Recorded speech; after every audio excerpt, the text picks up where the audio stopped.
Áudio. Tudo certo. Vídeo também. Ok. E aí, senhor Rafael? Tudo bem, senhor Vinícius? Tudo bem, mais um episódio, 14º episódio. 14º episódio. Começando. Verdade. E eu queria começar hoje, antes de eu apresentar o nosso convidado, eu queria começar hoje com um conceito interessante. Você já ouviu falar no conceito de hubris? O conceito grego antigo? Olha, eu Lá vem. Se eu for... Lá vem. Se eu fosse falar que eu conheço, eu estaria mentindo, mas tá certo. Tudo bem. Ele é bem complexo, tá? Eu não faço a mínima ideia de exatamente o que é, cada um que vai buscar depois. Mas a ideia do conceito dessa palavra, desse hubris, ele traz uma ideia de confiança excessiva, de inclusive arrogância do homem originalmente contra os deuses. Né? Então era quando o homem se propunha a desafiar os deuses ou debochar dos deuses, né? E ele era punido por causa disso. Entendi. O Ícaro, o Prometeu. Isso, tem na Ilíada, tem o Aquiles, ele tem um episódio forte disso, dele cometer hubris. Tem uma outra palavra que é a antítese disso, que é a virtude, mas eu nem sei a palavra como é que é.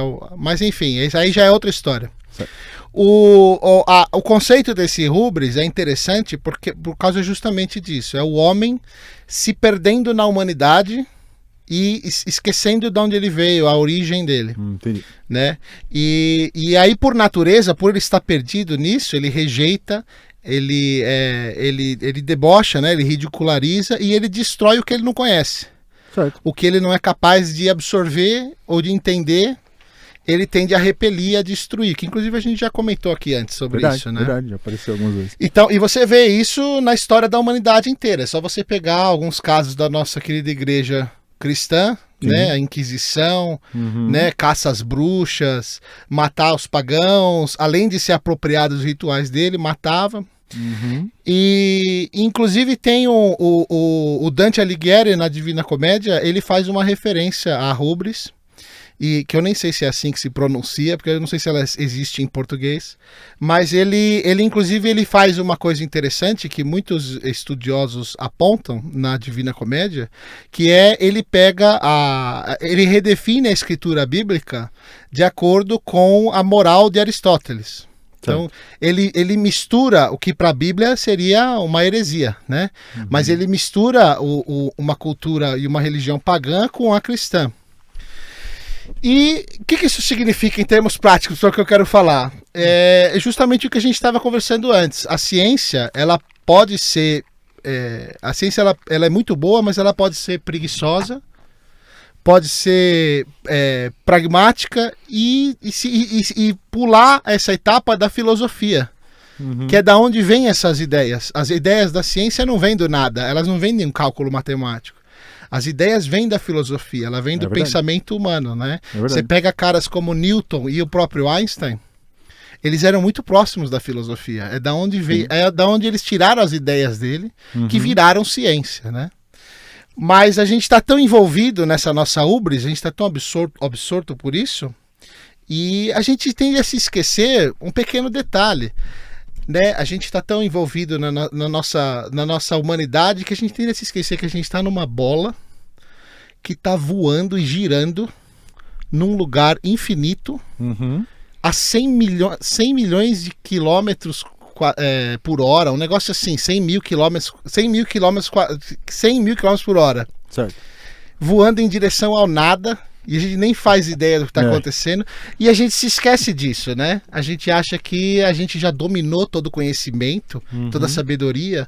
E a gente tende a se esquecer desse pequeno detalhe que ninguém sabe explicar o que diabos é essa bola voando, para onde ela está indo, né? E o que são essas outras bolas que tem aí pelo esse espaço esquisito. E quando a gente pensa nisso, quando a gente considera isso, a gente se abre para outras possibilidades. A gente não fica preso como a ciência pode fazer, que é ficar presa numa coisa e não considerar outras possibilidades. Né? É muito mais fácil descartar aquilo para as quais a gente não tem provas cabais. É muito fácil descartar aquilo, né, do que considerar.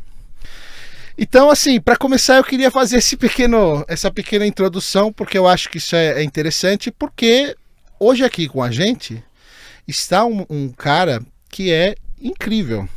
Com certeza. Ele é o expoente, o primeiro nome da ufologia no Brasil. Ele é a referência internacional em ufologia brasileira. Dono... cadê a revista sumiu? Tá aqui embaixo, tá aqui embaixo. Dono, né? Proprietário dessa revista aqui. Fundador e editor da revista UFO. Cara. Já peguei aqui para ler. Isso, a gente já tá com os exemplares aqui para ler, ele trouxe pra gente. Ele veio lá de Curitiba até aqui em São Paulo para vir falar com a gente. Ele é o Ademar Gevaer. Muito obrigado, senhor Vinícius. Senhor Rafa. Muito obrigado. É uma honra, muito obrigado. Obrigado por você vir aí. Eu conheço um pouco do trabalho de vocês e nessa conversa que a gente teve agora no almoço bacana, eu já adorei. Eu quero me somar a vocês, legal, a minha equipe se junta a vocês, porque hoje eu já há muito tempo eu penso assim, desde o começo do meu trabalho em ufologia, que o grande barato é juntar, né? Networking, Exato. Agregar, né? Agregar. E de uns anos para cá, com essas redes sociais, cara, nós agregamos muito. Então hoje nós fazemos centenas de coisas o tempo inteiro, centenas sem exagero. Numa semana a gente faz N coisas, a nossa equipe, os nossos consultores, e a gente está sempre muito somado. E agora vocês, a gente fecha alguma coisa, como eu tenho fechado com um monte de gente o tempo todo, e isso faz crescer a massa crítica para a transformação de ideias, não só na área a qual nós vamos nos referir hoje, que são os discos voadores, mas em tudo, porque se você tem a mente aberta com relação a esse assunto, você sabe que ele se conecta a outros, então, e de fato a ufologia está conectada a tudo, como nós podemos conversar, e a massa crítica vai se fechando, e isso é muito importante. Então, eu agradeço muito a oportunidade, venho de Curitiba com muito prazer para participar desse programa, e quando vocês precisarem de mim ou da minha equipe para mais alguma coisa, podem contar sempre. Lógico, claro. É uma honra receber você aqui, porque o nosso propósito, muito quando a gente começou com o podcast, era bem isso, trazer coisas assim, totalmente diferentes, assuntos totalmente diferentes, de competências diferentes, exatamente para criar uma coisa a somatória, né? Porque a gente tem muito aquela coisa de que acha que conhecimentos, ciências diferentes, elas são excludentes. Elas não são, né? Uma pode conversar com a outra e somar uma coisa muito maior. Sim, Rafa. Olha, dificilmente você vai encontrar coisas que não tenham... Lembra da matemática? Com áreas de intersecção. Conjuntos tem áreas de intersecção. Exato. Tem que só você abrir a mente, e até diria aqui, o coração. Entende? É o equivalente a soltar a franga, né? Filosoficamente falando, para a gente chegar a essa massa crítica. E é muito legal isso, porque a gente vem o nosso caminho até aqui é um caminho mais cético. E por isso que eu acho legal a gente trazer você aqui. Normal. Porque é normal, né? A gente questiona o que a gente não conhece, né? Como eu falei no começo. O verdadeiro ceticismo não é esse que nós estamos habituados a ver, que é o de atacar. Isso. Esse é o debunking. Exatamente. Essa é a negação. O verdadeiro ceticismo é a inquirição. Isso mesmo. Né? A inquirição, é tentar descobrir o que há, com a mente aberta, mas com os pés no chão. Então isso é bárbaro, eu adoro isso, mas eu também sou meio sádico, eu adoro os céticos daqueles, adoro um debate com eles. Legal. Vamos começar hoje com um pouquinho do começo da história que eu conheço. E aí o Gevaer vai me corrigindo se eu falar besteira. Tá. Julho de 1947, essa é a data que eu quero começar. Julho. Julho de 19... Acho que é 8 de julho de 47. Cidade tempo, alguns dias atrás. Né? Alguns dias atrás. Volta um pouquinho. Cidade de Roswell, no Novo México, nos Estados Unidos. Um fazendeiro liga pro xerife falando, caiu um negócio aqui na minha fazenda. O xerife fala, putz, o que é isso aí? Não sei, é uma nave esquisita, um avião esquisito. O xerife liga para a base do exército, porque imaginou que era do exército, né? Escuta, tem um negócio lá, caiu na fazenda do cara, vocês não vão ver? O Rancho McBrazel. Como é que é o nome? McBrazel. Ah, tá, então. E é um rancho, né? Não é uma fazenda, um rancho. É, a fazenda lá, né? E o xerife liga pro exército, o exército vai lá, analisa o que aconteceu, né? Caiu alguma aeronave caiu lá. E logo em seguida, o governo dos Estados Unidos lança... Isso é tudo fato, isso não é nada inventado, é tudo fato. Se eu estiver falando errado, você me corrige. Vai em frente. O governo dos Estados Unidos lança uma nota para a imprensa, né? Não sei se foi escrita ou se foi um anúncio, de que, pessoal, achamos um disco voador. Isso. Eles usaram essas palavras, achamos um disco voador. E aí, né, começou a comoção. 2 horas depois, ou um pouquinho tempo depois, o próprio governo virou e falou, não, peraí, não era nada disso. Peraí, pessoal, não era nada disso. Era um balão meteorológico que caiu. E aqui tá a foto, que nós temos a foto do balão. E aí colocaram a foto de um sujeito lá mexendo nas peças do balão. Jesse Marcel. Isso. Só que, e aí tudo bem, falaram isso, tal, encerrou o assunto. Só que aí, depois de um tempo, começou o sujeito que tirou a foto, o sujeito que saiu na foto, as pessoas, as testemunhas começaram a sair a público e falar, pessoal, isso é tudo mentira, essa foto não é verdade. Né? Teve também um caso, eu não sei os nomes, mas teve um caso também de um militar que era um dos caras que foi lá no acidente, e que era responsável por pegar os destroços, recolher os destroços, também veio a público e falou, isso não é nenhum balão meteorológico. Tem até uma história de que, tem uma entrevista da filha desse cara, não me lembro o nome dele, mas tem uma entrevista da filha dele falando que ele levou pra cá, ele passou na casa dele antes de levar tudo pro exército. O Jesse Marcel. Ah, é? O Jesse Marcel, ele mostrou pro filho, isso, que também era Jesse Marcel. Esse eu conheci bem, foi meu amigo, trouxe ao Brasil. E já faleceu, ele era médico do exército, ele lutou no Iraque, no Afeganistão. O filho do... O filho, tá. Jesse Marcel Jr. E então assim, começou a surgir um monte dessas pessoas falando que, peraí, é mentira e tal. E aí, acho que a partir disso surgiu toda essa história da Área 51 nos Estados Unidos, que é, teoricamente, né, onde eles levaram esses destroços, e tem outros aeronaves, né, tem até história, isso tudo aí já começa, não temos provas disso, né, provas físicas. A né? história é mais ou menos aí, sim. E aí surgiu todo esse negócio da Área 51 nos Estados Unidos, que é uma base, acho que hoje em dia, não sei se está desativada, se eles querem que a gente Totalmente ache que está desativado. Tá. Mas diz que é lá onde começou essa história de tudo que era de aeronave. É mais ou menos. Quer que eu comente? Quero, por favor. Não, está muito, muito certa a história, muito bem pesquisada.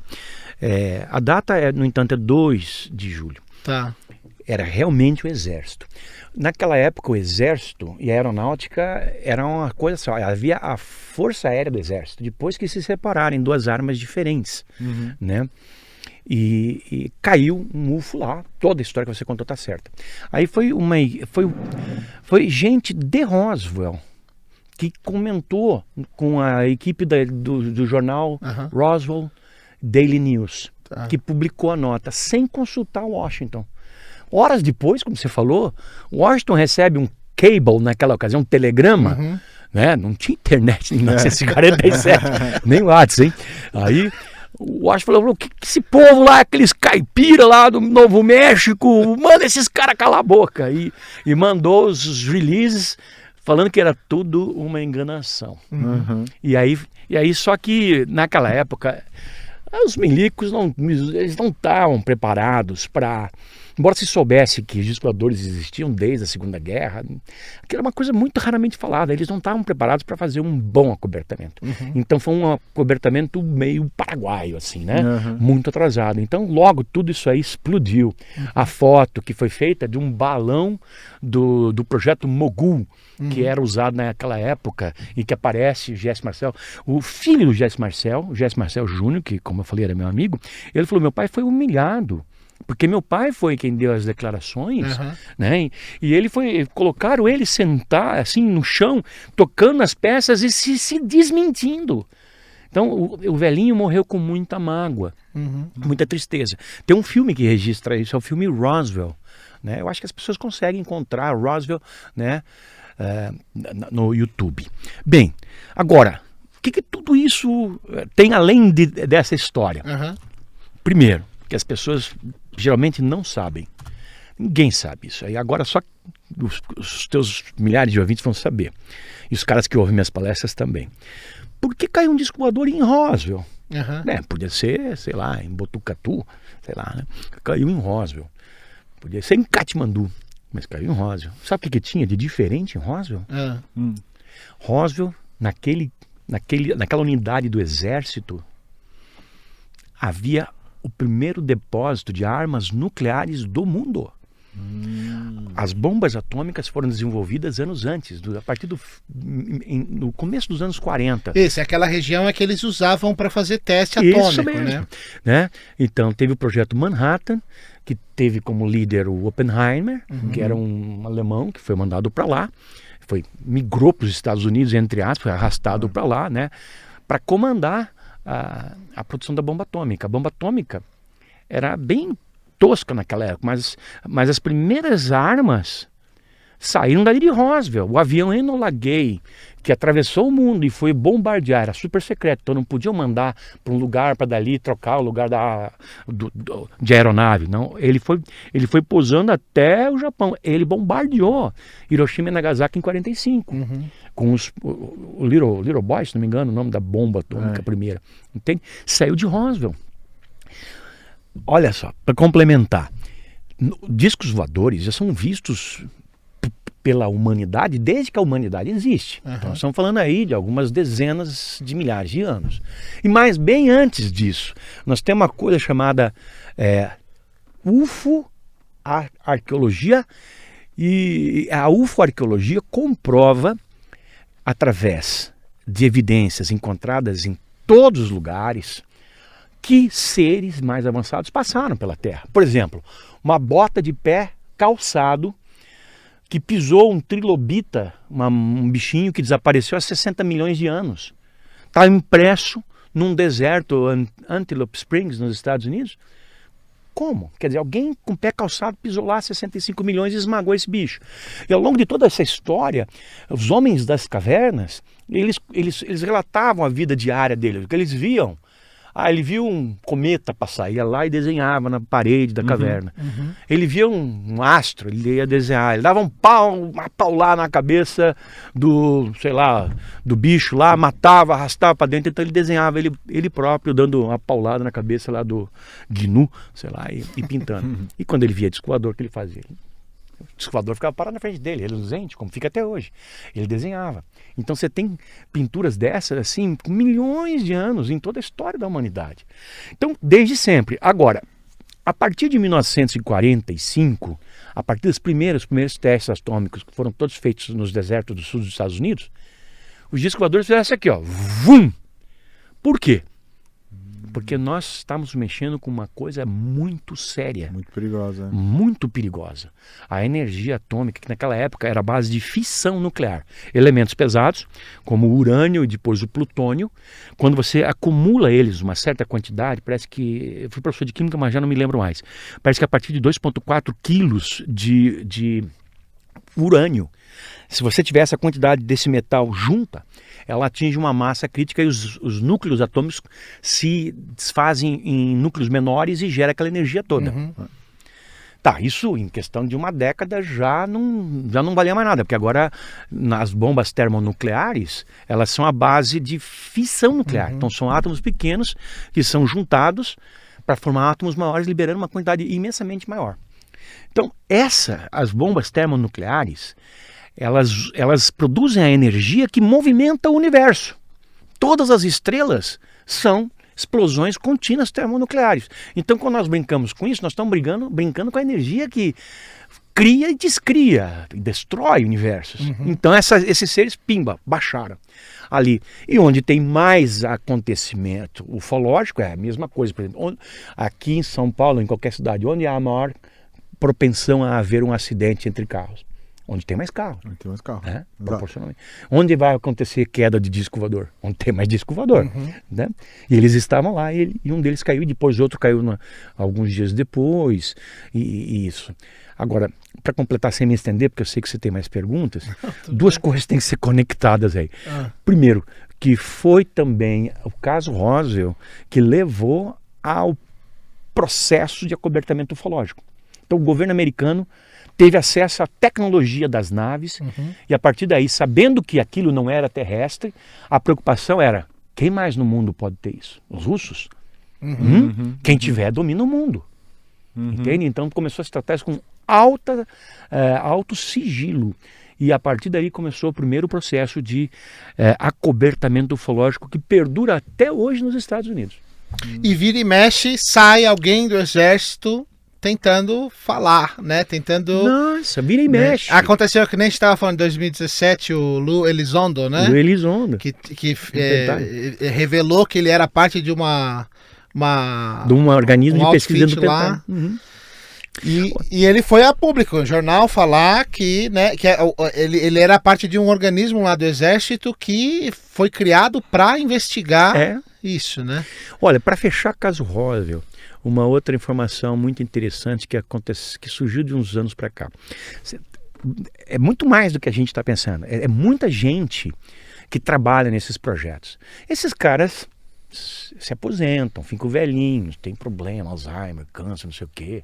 Aquele povo fumava muito no passado, então a maioria deles morreu de câncer. Então o cara está no leito de morte. Ele sabe que ele não tem mais do que algumas semanas. Ele tem aquilo dentro do coração dele, ele quer falar. Então ele chama pessoas. E esse tempo atrás, um dos nossos parceiros, o Richard Dolan, que também está com o Luiz Elizondo, com o Tom DeLonge, depois a gente fala sobre isso, eu também estou com eles. E aqui no Brasil nós aqui estamos juntos dele, a revista UFO.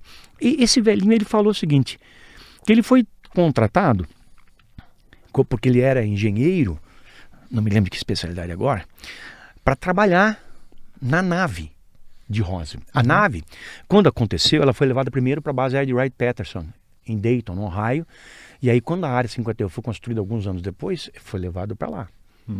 E ali, outras naves que se acidentaram ao longo do tempo, não só nos Estados Unidos, mas em outras partes do mundo, inclusive no Brasil, eram levadas para lá, ou seus pedaços, né?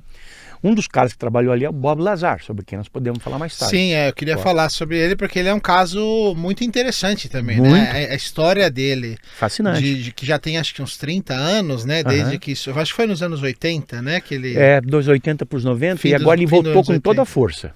Agora parece que voltou. Tem até no Netflix, né? Saiu um documentário. Quem está fazendo dele agora é um amigo meu, um documentarista chamado Jerry Corbell. Ele é ótimo, ele é hoje o maior documentarista, cineasta que tem. E o Bob Lazar, ele também saiu no fim dos anos 80, né? Soltando, falando que ele tinha... Você conhece o Bob Lazar? Não conheço. Que ele tinha trabalhado numa área que chamava S4, né? Não era na área 51. Era S4, um laboratório da área 51. Tá. Então é na região. Ali dentro, E que ele era responsável por tentar fazer engenharia reversa do reator de uma nave. E o reator funcionava ele não tinha... O combustível dele era a gravidade. Ele gerava a gravidade. E aí então esse cara saiu nos anos 80 e tal. Vale a pena ver a história desse cara porque tem muito cara que aparece aí falando um monte de abobrinha. Falcatruas, né? É o que mais tem, tem um monte e tal. E tem muita gente que diz que até que algum deles são fabricados, né, pra desinformar e descreditar, né? Tá bem informado, Vinícius. Só pra complementar aquele negócio. O que o velhinho falou? O velhinho é de uma área bem anterior ao Bob Lazar. Bob Lazar deve estar com a minha idade, nossa idade, 55, 60, 70. Eu quero trazer ele para fazer conferência no Brasil, mas ele tem dois problemas. Depois você me perguntou, Digo. Deixa eu falar primeiro o que o velhinho falou. O velhinho falou que trabalhou de 30 a 40 anos contratado para fazer isso. Retroengenharia e engenharia reversa. Que consiste em desmontar o disco voador, depois montar, para ver se não sobra nenhuma peça, para ver como é que funciona.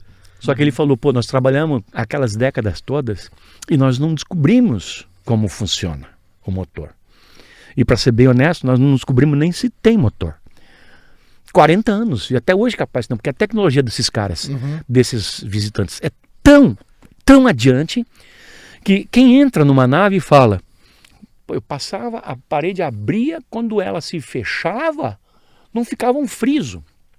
Dentro da nave você não vê rebite, parafuso, você não vê chapa, você não vê botão, você não vê da onde sai a luz, você não vê nada que nós conhecemos. Que tecnologia é essa? Às vezes os seres estão ali pilotando o troço, só olhando assim, parece que com a capacidade mental deles eles fazem a máquina funcionar. O Lazar fala uma coisa interessante, que ele fala que não tinha fios no reator. Nada. Era tudo por condução de proximidade. Então, onde os componentes ficavam, né, é o que determinava se eles funcionavam ou não. Enfim, a história dele é super fantástica. Super. Olha, é muito fácil encontrar, vai no Google. Agora tem até o documentário no Netflix. Eu tô achando muito legal, porque é o tipo de assunto que o cara sempre quis saber mais coisa, e assim, ouvir essas coisas, esses detalhes, é muito bacana. É legal, cara. né? Rafa, esse é um assunto fascinante.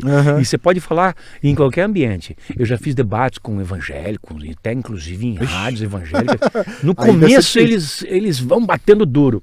Numa ocasião eu peguei a Bíblia, estava do lado, falei, a Bíblia aqui, né? Eu tinha acabado de publicar um artigo bem interessante, extenso, do Marco Petin, que ele comenta. Marco Antônio Petin é um grande ufólogo brasileiro, né? Foi co-editor da revista UFO por 30 e tantos anos.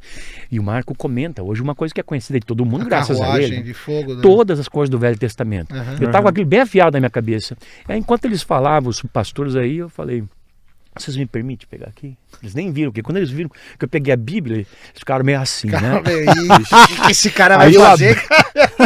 Aí eu abri a Bíblia e comecei a ler alguns trechos que estavam na minha cabeça. E eles, não pode ser. Não, tá aqui, ó. Pega a sua Bíblia aí, o senhor não tem um aí? Pega aqui então. Tá aí, ó, tá dito aqui, tal. Então, com todos os ambientes, Rafael, a gente pode falar sobre isso. É uma delícia, em qualquer lugar, e todo mundo gosta. E o legal que eu acho, é por isso que eu quis começar do jeito que eu comecei, porque assim, eu mesmo, pessoalmente, não sei se todo esse negócio da Área 51 é tudo verdade. Até porque, por causa do que a gente falou, porque tem tanta coisa que apareceu, tem tanta pessoa com falcatrua e tal, e polui muito o negócio todo. É interessante você trazer o lance da Área 51, sabe por quê? Nós publicamos no site da UFO ontem à noite uma nota de que houve um movimento de ativistas, pacifistas nos Estados Unidos, convocados pela internet, que chegou a uma multidão de 230 e tantos mil. Sabe o que eles fizeram? Uma marcha até a Área 51. A Área 51... Mas hoje em dia? Foi agora. Porque teve um negócio do Greenpeace, o Greenpeace fez, né? Tem uma associação com o Greenpeace. Aí nós soltamos a nota, né? E eu hoje, quando de manhã me preparando para vir para cá, no carro, no aeroporto, comecei a interagir com o meu pessoal, né? Para explicar. Muita gente não tem ideia completa do que é a Área 51. Então, deixa eu dar um histórico bem rápido. Sim. Estados Unidos tem 50 estados. O nome deveria ser chamado assim, estados, entre parênteses, independentes, fecha parênteses, Unidos da América, porque eles são independentes. Eles se reportam ao governo de Washington, claro, mas cada um tem suas leis. Tem estado onde você pode beber até as 10 da noite, tem estado que pode beber até as 2. É um esquema totalmente diferente, que para o brasileiro não faria o menor sentido, né? Que essa coisa que o governo para os estados lá é uma coisa totalmente alheia ao que a gente vê aqui, Sim. né? E muito forte, centralizado, né? muito forte. Na cultura deles. Tem umas séries no Netflix que você vê, por exemplo, Designated Survivor.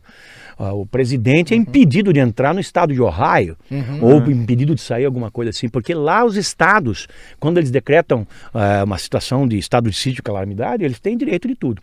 Então, aí a Área 51, ela foi criada no começo dos anos 50 para 60 e recebeu o nome de Área 51, porque seria considerada o 51º estado.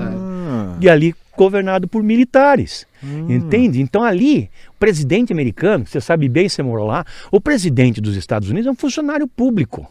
Ele bate cartão, entre aspas, né? Aqui no Brasil... Ele é civil, né? Ele é civil. Pro exército ele é um civil. Né? Ele é um civil, ele não é um militar. Aqui no Brasil, o presidente da República é rei. Nos países subdesenvolvidos ou atrasados em geral, como toda a América do Sul e outros, né? Lá não, lá é outra coisa. Então Bill Clinton queria conhecer a Área 51 E os milicos falaram para ele, os militares. Eu não me refiro aos milicos assim depressivamente, não. É só uma forma de falar. Porque até, depois a gente pode falar sobre isso, no Brasil, os militares da Força Aérea Brasileira fizeram um excepcional trabalho que deve ser grandemente reconhecido a respeito de ufologia. Mas então, voltando, o Bill Clinton falou, eu quero conhecer a Área 51, porque a esposa dele, né, ela é muito apaixonada por esse tema, e ela tinha uma assessora, eles foram fotografados, um e o outro discutindo um livro de ufologia. E aí o Bill pediu aos milicos, os militares falaram, Bill, não enche o saco, vai fazer tuas coisas na Casa Branca, porque aqui isso não. Aqui não. Inclusive teve uma outra briga. A própria Hillary Clinton, na corrida agora da eleição com o Trump, agora não, já faz alguns anos, né? Ela fez uma promessa de que ia abrir os arquivos da Área 51 e tal. Não, na Área 51 é que tá. Não adianta nada, só se for de coisa passada, porque a Área 51 não tem mais nada de extraterrestre, já desde o começo dos anos 90. Tem mais nada, né? Não tem mais nada. Por quê? Naquela época houve um incêndio na mídia. A Área 51 tem máquinas extraterrestres capturadas. De fato, tinha. Mas houve um buchicho tão grande que a Área 51 foi retirado de dentro dela todas as coisas ufológicas e levadas para a Área 52, que fica um pouquinho mais ao norte, né? Um pouquinho mais ao norte, e essa área 52, essa sim, continua extremamente secreta. Até um tempo atrás, o Google e os militares americanos, eles tinham, o governo, mas os militares não tinham uma queda de braço, porque os militares não queriam permitir de forma alguma o Google Earth, tirar foto. Aí, durante muito tempo, os militares ganharam, depois acabou. Faz já 15 anos que o Google Earth mostra a área. Você pode, inclusive porque nos Estados Unidos e na Europa, os países de interesse deles, as imagens do Google Earth são atualizadas dezenas de vezes por dia. No Brasil, no Paraguai, na Argentina, é muito menos vezes. Então você vê Você vê, por exemplo, hoje no Google Earth o que foi fotografado ontem. Né? Já está composto. Então você pode ampliar. Então você pode ver detalhes da área 51. Agora, voltando um pouquinho no Bob Lazar, depois eu quero fazer a pergunta de qual é os 2 motivos que ele não vem. Não vai esquecer essa não. É interessante a história desse cara. Eu comecei a estudar esse cara bem cético também. Mas tem umas coisas que são muito, muito esquisitas, cara. Por exemplo, a história dele que ele conta é fantástica, né? Então ele conta que o reator funcionava, o reator gerava um campo de gravidade. Primeiro, só a ideia disso já é incrível já. Como que ele diz que a nave funcionava? No meio da nave tem esse reator, que é um reator que gera gravidade, graças a um negócio lá que ele chama de elemento 115, é um elemento que não existe e tal. Não existia é um negócio... na época, e existe só teoricamente. Existe teoricamente, não existe a forma, acho que a forma estável do elemento, né? A gente tem a forma instável. E, enfim, ele falava que aquilo, embaixo tinha uns condutores de gravidade, uns amplificadores, e isso gerava um campo de gravidade que deformava o espaço-tempo em volta da nave. Então ele fala uma coisa que eu achei legal, que é tipo, você tem um colchão, você põe uma bola de boliche no colchão e aperta outra parte do colchão, a bola anda, né? Então ele fala que esse é o princípio pelo qual a nave se move. A gravidade distorce o espaço na frente dela e a nave vai atrás, né? Então eu achei só esse conceito é fantástico, verdade ou não, é fantástico. Eu achei muito legal. Isso, você sabe quando ele começou a falar isso? Ele começou a falar nessa época que não existia nem 30 anos atrás. Naquela época todo mundo atacou ele. Sim, né? Atacaram as credenciais dele. Ele é de fato físico, ele trabalhou na área. Então, essa é a parte que é legal, que eu achei mais interessante da história dele. O que ele fala? Ele fala que ele é físico formado pela Universidade da Califórnia, a Caltech, Universidade de Tecnologia da Califórnia, e o MIT. Só que não há nenhum registro dele, nem no MIT, nem na Universidade da Califórnia. Apagado. E aí você fala, foi tudo apagado. Aí você fala, não, aí é teoria da conspiração e tal, aquele negócio, né? Só que ele também trabalhou em Los Alamos, que acho que foi antes dele ser recrutado para lá. E também era Los Alamos é um centro de física, eu acho, de tecnologia. Laboratório de Los Alamos, onde foi desenvolvida a bomba atômica. Que é um laboratório, é o primeiro, é o mais fodão dos Estados Unidos. Em energia nuclear, muito à frente de quase todo o planeta. Isso, e só trabalha lá quem é os capitão mesmo, né, da física e dessas outras disciplinas. E o Los Alamos virou e falou, não, esse cara nunca trabalhou aqui, esse Bob Lazar nunca trabalhou aqui. Só que eles conseguiram provar que ele trabalhou lá. Sim. Eles acharam o nome dele numa lista telefônica interna do laboratório, né? Teve um outro, eu acho que foi um outro repórter que achou essa lista e tal. Enfim, eles conseguiram provar que ele trabalhou lá e conseguiram provar que o laboratório mentiu que ele não trabalhou lá. E aí você fala, puta, como é que eu vou achar que isso é a teoria da conspiração, né? Eles acharam a prova de que o cara trabalhou lá e o laboratório estava falando que não trabalhou. Tem mais ainda. Né? E tem um monte de outras coisas. É muito interessante a história dele, né? Agora, abre aí, vai abrindo aí. Quais são Você os não tinha umas perguntinhas aí pra mim? Eu tenho. Os agroglifos. Uma vez eu vi você falando sobre uma parte mais. Um estudo mais. Análises químicas que vocês fizeram. Coloca o agroglifo de. Coloca agroglifo Prudentópolis Jevaer. Isso. Você vai provavelmente baixar o vídeo que nós fizemos. Eu já podia ter te mandado o link. Agroglifo Jevaer. Essa aqui? A portal da... Ali não, em cima. Agroglifo Jevaer. Vai em vídeos. Esse aqui? Agroglifo de Prudentópolis. Abre qualquer um deles. Esse daí tá ótimo. Essa é a paixão da minha vida, viu? Os agroglifos. Então, eu queria... Nesse vídeo você fala das análises que vocês fizeram lá. Falo, mas eu conto mais aqui. Vamos ver se é esse vídeo. Não, isso aí eu acho que foi pirateado pelo Posati. Deixa eu ver se é isso. Não, volta um pouquinho lá, eu acho que... E põe em... Volta lá, por favor. Põe aquela outra imagem ali, ó. Essa do lado. Ali, este aí. Vamos falar disso aí. Isso aí eu acho que foi feito pela Globo lá em Prudentópolis, no Paraná. Tá. Ei, isso é nosso. Não, isso é nosso. Aí, olha lá. Olha o próprio lá. Lá. Olha o próprio lá. Tá saindo som pro pessoal? Não, tá baixo, né? Tá baixo. Mas tudo bem. Deixa rolando e eu vou falando. Isso, abre umas fotos pra gente ver umas fotos de agroglifo. Enquanto isso, vê se você coloca na foto lá o agroglifo de Prudentópolis, deve ter foto no Google. Tudo que nós fizemos. E eu queria saber, uma vez eu vi você falando das análises que vocês fizeram. Parece que tinha uma questão de esterilidade de microbiológica, né? Isso foi sensacional. Antes de você começar, agroglifo, para quem não conhece, são essas marcas que são feitas nos campos, né? Qualquer uma dessas coisas, você pode clicar, isso aí são todas fotos feitas com drone, helicóptero, por mim.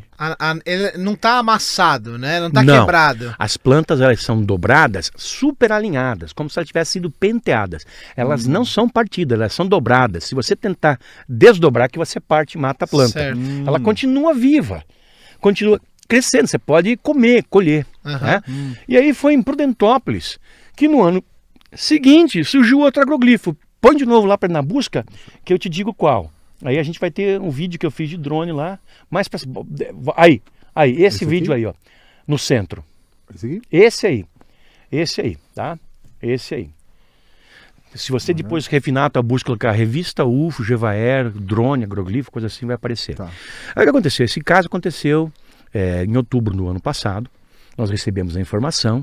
Eu liguei na hora para o meu parceiro de investigação, o Tony Najar, que é perito policial, já está se aposentando há 35 anos na Polícia Técnica do Paraná, especialista em reconstituição de cena de crime. Tony, apareceu um agroglifo, vamos, você passa aqui em 10 minutos, ele mora do outro lado da cidade. Não tem problema, joguei tudo no carro, fui lá, peguei ele e fomos para lá. Por que eu levo o Tony? Porque o Tony, ele examina todo o agroglifo, ele diz se teve ou não ação humana. Tá? Então ele faz esse trabalho porque ele é perito. Eu faço outro trabalho. Nós fizemos a medição desse agroglifo, tal, etc. Vamos ao que interessa. Colhemos amostras de plantas e de terra de dentro do agroglifo e de fora do agroglifo a várias distâncias. Colocamos em saquinhos diferentes e dentro do agroglifo em várias posições. E mandamos isso para análise. O analista é o professor Fernando Araújo, PhD, diretor do Departamento de Engenharia Física da Universidade Federal de São Carlos. Não sei se vocês sabiam que é a instituição que tem o maior número de PhDs do Brasil. A UFSCar? A UFSCar. Legal. E ele é amigo, né? Eu tinha feito palestra para ele aqui, coisa de uns 3 semanas antes, e quando eu falo para ele, professor, estamos com as amostras aqui, ele me manda que eu analiso. Mas o senhor é físico? Não, mas a minha noiva, que hoje ele casou, a minha noiva, ela é microbiologista, a doutora Nádia, que também é PhD. Mandamos as amostras, ele ficou uns 5 dias se debruçando. Ele é uruguaio, né? Ainda ele fala com sotaque. Aí ele ligou para mim, ô Gevair, eu tô aqui, rapaz, eu sou cientista, mas eu não tô entendendo, nem a Nádia. O que foi, professor? Olha, Gevair, o que tá acontecendo aqui é o seguinte, nós analisamos de todas as maneiras, refizemos os testes, etc e tal, e as amostras de agroglifos de terra de dentro do agroglifo estão esterilizadas, não tem vida microbiológica. Como é possível? Isso é ao ar livre. De fora estava normal. Ao ar livre, a abundância de vida microbiológica é tremenda. Sim, São milhões de bactérias por centímetros quadrados, alguma coisa assim. Como que dentro do agroglifo estava esterilizado? Que energia foi essa? A mesma energia utilizada para dobrar as plantas sem tocar, que isso é importante que se diga, não é que uma nave pousa ali. Isso é feito do ar. Essa mesma energia esterilizou o campo. Ou seja, se nós descobrirmos que energia é essa, o que acontece? Nós acabamos com, por exemplo, infecção hospitalar em todo mundo.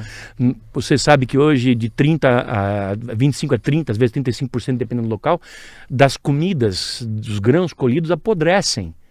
Nós impediríamos o apodrecimento, isso resolveria o problema da fome, se houver interesse dos chefes de Estado de países da África, da Ásia, etc., né, do mundo inteiro. Nós teríamos um aproveitamento melhor. Nós poderíamos aplicar essa tecnologia, se soubéssemos qual é, em inúmeras coisas que melhorariam a vida do ser humano. Mas tem uma outra descoberta também. Quer que eu fale? Quero. Por favor. Um outro membro da nossa equipe, o professor Alcides Cores, que é físico, eletrotécnico, ele é o responsável pelo departamento de telecomunicações com aeronaves do aeroporto de Curitiba, Afonso Pena, que é considerado o melhor do Brasil. Ele deu um curso para nós sobre portais dimensionais no final de semana passado em Curitiba. Está na internet. Põe lá, portais dimensionais, revista UF, vocês vão encontrar tudo isso aí. Tá? E ele foi lá, por conta própria, depois ele me avisou. Nos primeiros dias do agroglifo. E ele levou aqueles equipamentos e fez medições, porque a gente sabe que tem variações eletromagnéticas, magnéticas. Ele foi com os equipamentos para detectar e para medir isso daí. Voltou e ligou. Gevair, tem uma coisa muito estranha lá. Uma intensidade eletromagnética muito forte. Vamos acompanhar isso aí, Alcides. Tá? E nós começamos a trabalhar em equipe. O professor Fernando, a doutora Nádia, o Tony Najar, eu, o Alcides, e também tem o Douglas, que é engenheiro agrônomo de Foz do Iguaçu, que está na nossa equipe. E como nós somos de Curitiba, eu chamo isso de força-tarefa de pesquisa dos agroglifos. Não botamos ninguém na cadeia, mas adoramos que Curitiba seja a terra onde os corruptos estão presos. Bom, voltando à vaca fria. Aí o Alcides foi monitorando isso, a gente trocando ideia, nisso surgem os resultados da análise. E logo o Alcides vai para lá, mais no final do agroglifo, mais no final do mês. E a gente sabe que o agroglifo tem um decaimento de energia. Você chega nele, a energia está altíssima, você sente isso. No dia seguinte, no terceiro, um pouquinho menos, no quarto, uma semana depois vai diminuindo. Então até que cessa, né? Se o proprietário não colher ali. Aliás, até se ele colher e plantar mais uma vez, mais 2 vezes, mais 3 vezes, você tira uma fotografia de cima e lá está a sombra dele, o fantasma dele. Tá? Aí o Alcides foi mais para frente e descobriu que não havia mais a emissão eletromagnética. Então era uma coisa associada com a energia na hora da produção e nos próximos dias seguintes. E como é que é essa onda eletromagnética? Ela é rítmica, como um eletroencefalograma, uma onda. Então ela é artificial, ela é inteligente. E a nossa aposta é a de que a resposta para os agroglifos está ali. Umas 2, 3 semanas depois, eu fui para o Congresso de Ufologia em Milão, um Congresso Mundial, para fazer uma palestra sobre a abertura ufológica do Brasil. Tinha nada a ver com agroglifo, mas estavam várias pessoas que pesquisam agroglifos lá e eu abri um pedacinho da minha palestra para falar sobre isso. Os caras ficaram espantados com as descobertas brasileiras. E naquela época a gente tinha 8 anos de agroglifo e eles tinham 50. Eles falaram, mas como é possível? Vocês têm só 8 anos, vocês já descobriram isso, nós estamos há 50 anos, não descobrimos. A gente faz o que pode. Vai não. Só não. Agora, tem uma outra coisa, já que você falou de vaca fria, me lembrou. Tem uma outra coisa que também acontece, é um fato que acontece, eu não sei se é na Inglaterra, na Europa, mas acontece há muitos anos, que são as vacas que são cirurgicamente mutiladas, né? Sim. Vê se você acha aí, vacas cirurgicamente mutiladas. A mutilação de animais. Isso. Ou alien mutilations. Coloca alien, senão você vai achar um monte de coisa horrível aí. Essa história começou nos anos 60. Isso é uma coisa que acontece de fato. Ninguém faz ideia do que é isso, Não. né? Do que causa isso. Isso aconteceu. É isso aí mesmo. É um pouco tétrico, mas... É um pouco... Talvez a gente nem coloque, a pessoa que quiser que busque, né? Mas... É um pouco tétrico. Põe alguma coisa e tira. Olha, como é que teve... Isso aí teve origem no final dos anos 60, 70 nos Estados Unidos, no Colorado, que tem grandes rebanhos. Começaram a aparecer vacas mortas, sem explicação, às vezes cavalos. E isso depois que chamou a atenção, os fazendeiros de outros estados falaram, mas aqui também está acontecendo. E o que era? A vaca aparecia morta, com alguns cortes muito precisos. Parece que são cirúrgicos os cortes, né? Às vezes eles removem o útero da vaca. Tiram órgãos, né? Tiram cérebros por furinhos, não tem sangramento, a vaca fica morta no pasto, não apodrece. Vaca é genérico para qualquer tipo de bicho que seja atacado. Eu já vi porco, cabrito, bode, essa coisa. Então a carne não apodrece, outros animais não se aproximam. Muitos fazendeiros acabam fazendo churrasco da vaca. E isso acontece no mundo inteiro, aconteceu já no Brasil. Só que na América do Sul, onde isso acontece muito, é na Argentina. Eu tenho duas grandes amigas que são da minha equipe lá, que pesquisam esses casos, que é a Andréa Silva Simondini. Toda hora tem lá. No Brasil é mais raro, não sei por quê. Nós temos agroglifos. É porque a vaca de lá é melhor, né? Eles gostam mais do... Tem a maminha melhor, né? Os caras já... Outra coisa. Picanha e o bife de chouriço é incrível. Mas esse é um negócio intrigante, porque isso acontece de fato. Eu li em algum lugar que acho que foi nos Estados Unidos, então eu estava em Inglaterra na cabeça, mas talvez tenha sido Estados Unidos. Também aconteceu na Inglaterra, inclusive com animais selvagens. Com selvagens também, né? Mas que diz que teve um grupo de pecuaristas e tal, que virou pro governo e falou, olha, você precisa resolver esse negócio. E o governo parece que fez uma força-tarefa do FBI para descobrir o que estava acontecendo e não descobriram o que estava acontecendo. Não descobriram. E aí apareciam os helicópteros negros, sem nenhuma marca, que eram os agentes do FBI tentando descobrir. Por quê? E esse negócio tá aí, ninguém sabe, até hoje não sabe o que se causa isso, os cortes são cirúrgicos. Não, eu digo o que acontece. Sim, é por isso que nós trouxemos. Nos anos 80, quando eu me mudei para Campo Grande, no Mato Grosso do Sul, eu vivi quase 30 anos lá, me falavam muito do come-língua. Come-língua? Que é isso? Aí um dia aconteceu um grande caso lá. Coisa de 60 vacas de duas propriedades da região de Paranaíba, uns 200 ou 300 quilômetros de Campo Grande, haviam sido encontradas mortas de uma noite para outra. Todas sem língua. Tudo bem que fosse uma, fossem duas, fossem três. Alguém está querendo comer uma língua frita, né? Mas quase 60. Como é que é isso? É difícil de acreditar. O meu problema com esse negócio dos animais é que, desculpa te interromper, é difícil acreditar que alguém faria isso, entendeu? São muitos não animais. Não teria como fazer. É muito esquisito isso. Ainda que se quisesse, não teria como fazer. Quem que ia dedicar a vida a fazer um negócio desse só pra sacanear? Sem querer desmerecer o interessante, mas, cara, a internet tá aí pra provar que tem doido pra tudo, cara. Pra coisa mais incrível que você imagina, tem alguém extremamente dedicado. São muitos anos, cara, acho que há 50 anos isso acontece. Olha, assim como os agroglifos podem ser fraudados, tudo que na ufologia pode ser fraudada, mas os ufólogos estão aí para mostrar o que é certo e o que não é. Sim, claro. No caso das mutilações, eu não conheço nenhum caso fraudado. Até não... Por quê? Quando isso começou a acontecer com mais intensidade, os fazendeiros nos Estados Unidos e na Argentina também colocaram guardas armados. Quem aparecesse ali tomava tiro, entende? E outra, eles eram sérios. Nos Estados Unidos, ninguém brinca com ninguém. Ainda mais nos anos 70, você matar uma, duas, 10, 15, 20 vacas do cara... Porra, cara, isso aí é sério. Ainda mais nos Estados Unidos, tá, né? Se o cara te pega, ele te mata, né? Ele te mata, né? E isso acontecia em estados, às vezes, do sul. Racista, pior né? Ainda. Eles têm por lei o direito, você entrou na propriedade... Sim, entrou, você pode matar, Atira antes. Entende? O agroglifo também pode ser falsificado. Mas, por exemplo, se você chamar um pintor ou um especialista em arte, e você coloca duas pinturas da Mona Lisa, Uma falsa e uma verdadeira, mas idênticas. Você é especialista em arte, Vinícius? Não. E você, Rafa? Não. Então nós três, vamos ficar feito 3 patos olhando qual é a diferença. Aí o especialista, ele para, em 30 segundos ele fala, esse aqui é o falso, por causa disso. Isso, essa é verdade. Disso. E aqui é o verdadeiro por causa disso. Então a gente tem o mesmo feeling que se desenvolveu numa técnica. Você olha um agroglifo, você fala...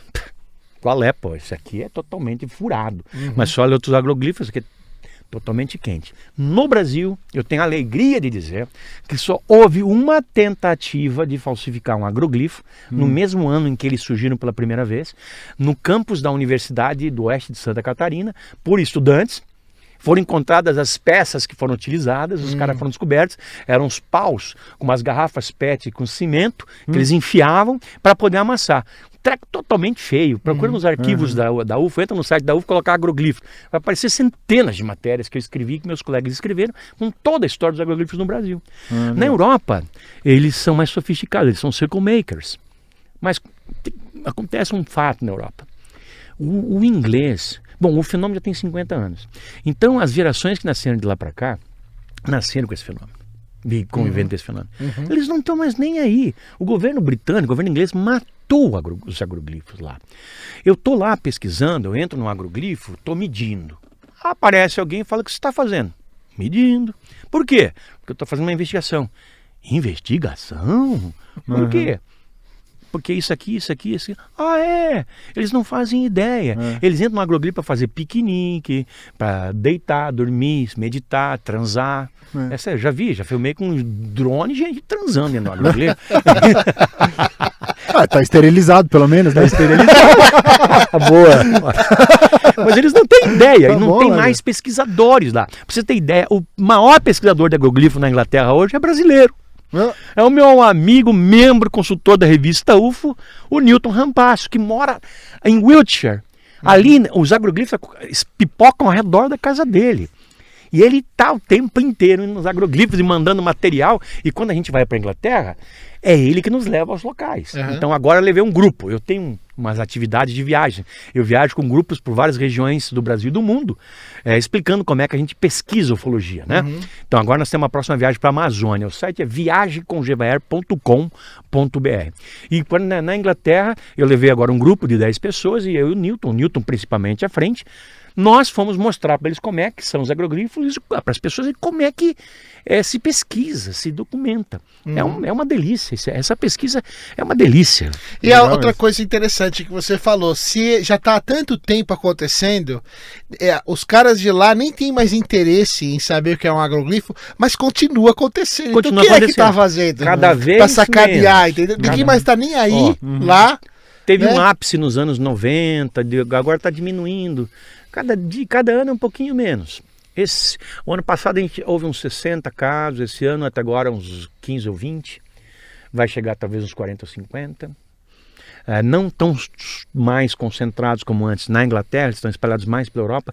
Eu acho que deve ter assim, uns 60% dos casos no resto da Europa, Itália, França. Até na Holanda, que tem pouco campo de plantação, tem. Mas dentro da Inglaterra... poucos. Agora eu queria também falar um pouquinho sobre, que é uma coisa que a gente pode ver as imagens também, que é sobre quem não conhecer, existe um livro que é de um sujeito, inclusive, com quem o Givert trabalha, né, que é o Erich von Däniken, que ele é o que é austríaco? Ele é austríaco. O suíço. Suíço, mora perto de Zurique. E ele escreveu um livro que chama Eram os Deuses Astronautas, que muitas pessoas dizem que é o livro que trouxe a ufologia mais próxima da história, da ciência, né? E nesse livro ele explica muito sobre elementos históricos, né, monumentos, toda a parte histórica, e faz uma relação com os alienígenas, né, a possibilidade deles terem sido feitos por alienígenas, por isso dado o nome de Eram os Deuses Astronautas, né? E tem algumas imagens que são muito legais. Eu queria aproveitar que a gente está com você aqui, pra gente, apesar de eu ter lido o livro, é legal a gente tentar entender melhor sobre algumas dessas imagens. Claro. Uma daquelas que é a mais famosa é a eu acho que são dos maias, eu não tenho certeza de onde que é. Aquela que é o cara na nave, deitado pra cima. Palenque. Palenque. Coloca aí, astronauta de Palenque. Então, coloca pra gente ver um pouquinho. Essa parece que é a mais famosa, né? Uma das, Uma das, mas né? essa Tem um é monte, poderosa, né? porque vamos ver as fotografias.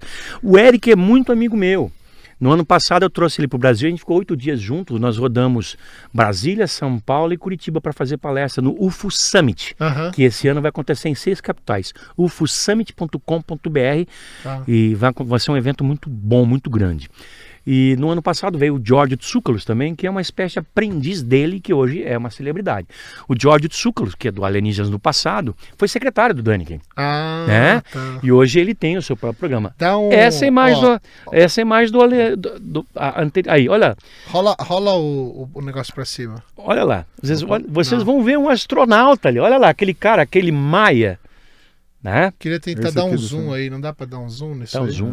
Acho que não. Ah, que pena. Vê se você acha uma maior pra gente. Mas olha, ver. amigos de casa, astronauta de Palenque, põe no Google, faça suas próprias experiências aí. Isso está no túmulo. Esse seria uma homenagem ao deus Pacal dos maias. Está no túmulo de uma entidade lá. É um astronauta perfeito manipulando. Você vai encontrar na internet comparações entre a posição em que ficavam os primeiros astronautas a irem para o espaço com esse... naquela posição, eles estão deitados. Napoleão perdeu a guerra, é aquela coisa, é meio deitado, meio andando de bicicleta, uma coisa assim. E tem um negócio que embaixo são os foguetes, né? Pedais, e que ele aciona os foguetes ele atrás. tá mexendo em controles, né? Olha lá. É isso mesmo. É isso mesmo. Essas coisas são referentes à teoria do antigo astronauta, a teoria dos alienígenas do passado, que é muito explorada pelos programas alienígenas do passado do History Channel, que já deve estar na 10ª, sei lá, 7ª temporada. Faz tempo que eu parei de assistir. Agora, olha, nós fazemos esse trabalho aqui no Brasil, também tem. Também tem, é isso que eu ia perguntar. Por quê? Como eu falei no começo, extraterrestres vêm visitando o planeta desde sempre, deixaram suas marcas. Em um certo momento eles conviveram conosco, no período em que nós os conhecemos hoje como Anunnaki. Anunnaki são todos os personagens bíblicos do Velho Testamento, que são conhecidos como Abraão, Maomé, etc. Ezequiel. Para nós eles são os Anunnakis, eles são os deuses, e outros, né, construíram a civilização humana. Que nos registros históricos originalmente são os deuses sumérios, né? São os deuses sumérios que se espalharam pelo mundo. Nós estamos trabalhando nessa área com a maior especialista do tema no Brasil, que é a Van Ted, do Paraná. Ela publicou um livro, nós encampamos o trabalho, estamos multiplicando a publicação, está saindo agora essa semana o livro dela, Anunnaki, a Era dos Deuses, que ela explica perfeitamente, entende? É excepcional. Então, o que aconteceu no passado? Esses seres que eram evidentemente vistos pelos primitivos humanos como deuses, porque eles eram mais avançados, eles vieram, eles modificaram geneticamente os humanos para melhorar a raça, eles trabalhavam em conjunto, até que eles viram que os humanos davam muito certo para o trabalho, e os Anunnaki já não queriam mais trabalhar e falar, então agora deixa que esses caras fazem um trabalho pesado. Né? E eles deixaram os sinais dele por todo o mundo. Você vai encontrar as pirâmides do Egito, o astronauta de Pacal, as linhas de Nazca, as pirâmides de Caral, no Peru, que eu visito todo ano com grupos meus. Agora nós vamos em outubro, naquele negócio de viagens com gevaer.com.br. As pirâmides de Caral têm 5 a 6 mil anos. Eles são da época, são mais antigas que as pirâmides egípcias, que têm 3 mil anos, e são da mesma época da civilização suméria. Pô, peraí, então os sumérios, eles trabalharam aqui com os antigos Aimarás, os primeiros habitantes do continente, muito antes dos Incas, também para construir essas pirâmides. Isso está por todo o mundo. As pirâmides não estão só no Egito, eles estão no Peru, em Yucatán, na China, estão no mundo inteiro, até na Amazônia nós temos pirâmide. Né? Com que tecnologia que elas foram erguidas? Nós não estamos dizendo que foram os ETs que foram lá e empilharam as pedras, mas certamente não foram seres humanos, porque não tínhamos aquela tecnologia. Por exemplo, no Egito, não tinha pedra, tinha que vir de longe, mas tudo bem. Não tinha como cortar. Não tinha como transportar. Não tinha como transportar. Ainda que tivesse pedra, como cortar e como transportar, como empilhar pedras que pesam 100, 200, 300 toneladas? E entre uma pedra e outra não passa uma folha de papel sulfite. Então são mistérios assim tantos mistérios, e o Däniken não foi o primeiro, mas foi o que primeiro fez isso de uma maneira assim firme. Ele lançou no final dos anos 60, eram os Deuses Astronautas, que eu li no final dos anos 70 aos 7 anos. E aí, eu sempre o admirei, até que eu o conheci em 2002, depois a gente veio se encontrando regularmente nos congressos, estivemos juntos agora, há menos de um mês atrás, num congresso nos Estados Unidos, no Contact in the Desert, inclusive o George também, e hoje ele é sinônimo da teoria dos antigos astronautas, que tantos outros aperfeiçoaram. Aliás, existem entendimentos da teoria até superiores aos do Däniken, porque o Däniken, apesar de ter um conhecimento fabuloso, eu assisti as palestras dele, eu promovi as palestras dele no Brasil, ele não é um cientista. Mas ele sabe como ele vai buscar o cientista para fazer isso. Né? Agora, tem, por exemplo, alguns mistérios aqui. O continente sul-americano, meu Deus, é repleto. Peru e Bolívia são ricos arqueologicamente falando. Pumapunco, linhas de Palpa, de Nazca, Ica, é uma coisa impressionante. Eu até sugeriria Pumapunco. Punco se escreve com K-U. Pumapunco, aí isso que você está mostrando são as pirâmides de Caral. Pumapunco, Bolívia, perto do lago Titicaca, perto da divisa entre Bolívia e Peru, mas em território boliviano. É isso aí, ó. Aí, ó. Essa fotografia aí, desses Hs. O que são isso daí? Esses Hs, as pessoas pensam que são uma coisa grande, mas não. Esses Hs são figuras pequenas, assim, de 1 metro e pouquinho. Tá. Agora, o impressionante é como elas foram feitas. Elas se encaixam uma na outra com mão francesa. Né? Elas foram esculpidas, e intra-esculpidas. E esse material é ardesita. É duríssimo. Mesmo hoje é uma dificuldade ter a tecnologia para escavar, para fazer isso ser desta forma. Eu já fui com grupos para lá, vou levar mais algumas vezes. O George Tsoukalos, ele fala que de tudo que ele já viu no mundo, ele conhece 100 países, o George, o Eric talvez um pouco mais disso, ele fala que de tudo que ele viu, dos grandes mistérios, esse é o maior. Pumapunco, onde que é? Na Colômbia? Na Bolívia. Bolívia. Eu sugeriria aos nossos amigos que estão nos ouvindo que colocassem Pumapunco e procurasse por explicações. Vai ter muitos vídeos do National Geographic, do History Channel. Legal.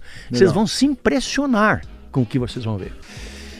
Que delícia. Professor Gevaer. Peraí, antes da gente terminar, tem aquelas os dois motivos lá do os dois. Eu já tinha esquecido. Não, mas eu tô curioso. Não, o Bob Lazar, os dois motivos pelos quais ele não vem pro Brasil. E o terceiro é se ele aceitaria participar de um podcast brasileiro. Vocês vão morrer de rir. Todo mundo vai morrer de rir agora. Sabe quais são os dois motivos? Primeiro, ele tem medo de avião. Ele desmontou disco voador, descobriu o elemento 115, trabalhou na área 51, mas caga de medo de avião. O que fala bastante sobre a segurança da aeronave, né? E a segunda, o que é? Ele detesta congresso de ufologia, cara. Ele detesta ufólogo. Então matou. A gente faz congresso de ufologia e traz os caras de avião. Eu não vou trazer o cara de navio. Agora, quanto ao podcast, esse ele topa. Desde que ele não tenha que se mexer do escritório dele. Desde que você fale o inglês perfeito, você fala. Aí ele faz. Eu faço essa intermediação também entre vocês. Legal. Com prazer. Tá louco. Geva, muito obrigado. Obrigado, satisfação. Foi um prazer. Excelente. Prazerzaço vir aí. Foi um prazer pra mim também. Muito uma legal. delícia. Essa quinta-feira vai ficar marcada na minha vida. Que legal. Curitiba agora enfiado no computador, trabalhando, fazendo revista. Tô aqui curtindo com vocês. Muito obrigado. Muito bacana o papo. Valeu. E espero que você possa voltar algumas vezes aí pra gente disposição. repetir Sim, exatamente. A dose. Mais 2 bons amigos que eu faço. Com certeza. E isso vai ficando pra mim, pra minha vida. Muito obrigado pela oportunidade. Muito legal. Obrigado, Geva, de novo. É isso aí, Rafael? Considerações finais? Não. Cara, tem muita coisa pra ponderar. Agora, eu fiquei muito contente de aprender tudo isso. Agora, o trabalho é meu de pesquisar. Agora tem muita coisa pra ver, né? Muita coisa legal pra pesquisar. Muito. Legal mesmo. A gente poderia falar sobre isso por horas. Já dá pra continuar aqui, né? Eu tenho que interromper, porque senão a gente não para. Beleza. Obrigado de novo e é isso aí. Valeu, gente. Muito obrigado a todos. Valeu, falou. Nossa. Sabe o que vocês vão observar? Akira, pode ir.